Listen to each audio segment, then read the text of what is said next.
अब बात आतंकी साजिश की है। एनआईए के हाथ एक बड़ी सफलता लगी है। एनआईए ने दिल्ली के बाटला हाउस से एक ऐसे बीटेक के छात्र को गिरफ्तार किया जो आतंकी संगठन आईएसआईएस के संपर्क में था। आरोप है ये छात्र आईएसआईएस के लिए फंड जुटाने का काम करता था।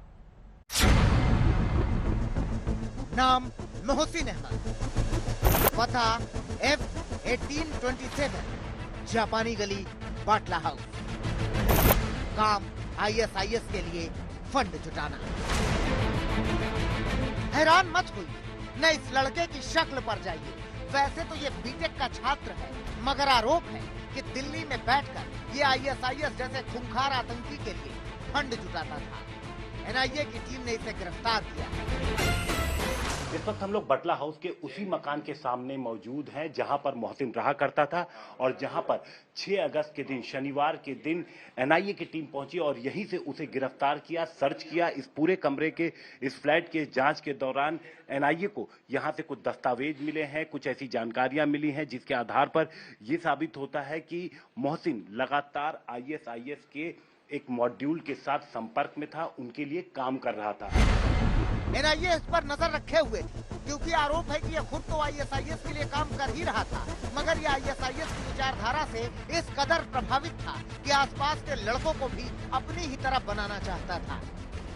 क्रिप्टो करेंसी के जरिए मोहसिन पैसे भी भेजा करता था, हवाला के जरिए भी भेजा करता था। तो अब इसके पास फंड कहां से पहुंचता था जो ये आगे भेजता था, ये बहुत बड़ा सवाल है। क्योंकि बीटेक का स्टूडेंट था, बिहार का रहने वाला था, तो आखिर इसके पास ये पैसे कहां से आते थे, इस चीज की इन्वेस्टिगेशन की जा रही है। दूसरी चीज, कई वर्चुअल नंबर, कई ऐसे प्लेटफॉर्म से ये जुड़ा हुआ था ताकि ट्रैक न किया जा सके, क्योंकि बीटेक का स्टूडेंट है। तो ये सारी चीजें अब आगे की जांच में है। सवाल ये है कि मोहसिन के पास पैसा कहां से आता था, मोहसिन किन किन देशों में पैसा भेजता था, मोहसिन का हैंडलर कौन है, क्या स्वतंत्रता दिवस के पहले कोई बड़ी साजिश को अंजाम देना था।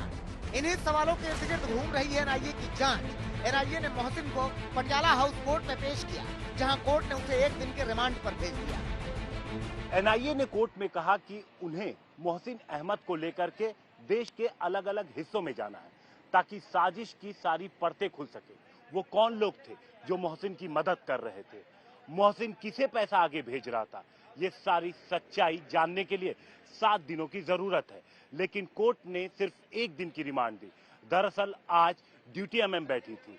अब एनआईए दोबारा मोहसिन को सोमवार को कोर्ट में पेश करेगी और एक बार फिर से अपनी दलीलें रखेगी। मोहसिन बिहार का रहने वाला बताया जा रहा है, मगर सवाल ये है कि मोहसिन आईएसआईएस के संपर्क में कैसे आया और आतंक की ये विषबेल कहां तक फैली है। हिमांशु मिश्रा, दिल्ली, आज तक।